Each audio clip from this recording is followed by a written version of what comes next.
علیکم السلام چوجه های من کنی نبیره های بابا بیاین کنی بیاین کنی نبیره های من به من گوید که این روز برای چی شما اینقدر از باغچه خرسندانه برگشته؟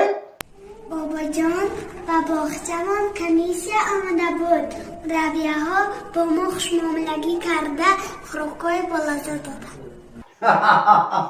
یعنی که با باغچه‌تون کمیسه آمده بود و مربیه ها با شما خوشمعاملگی کرده خوراک های با مزه دادن؟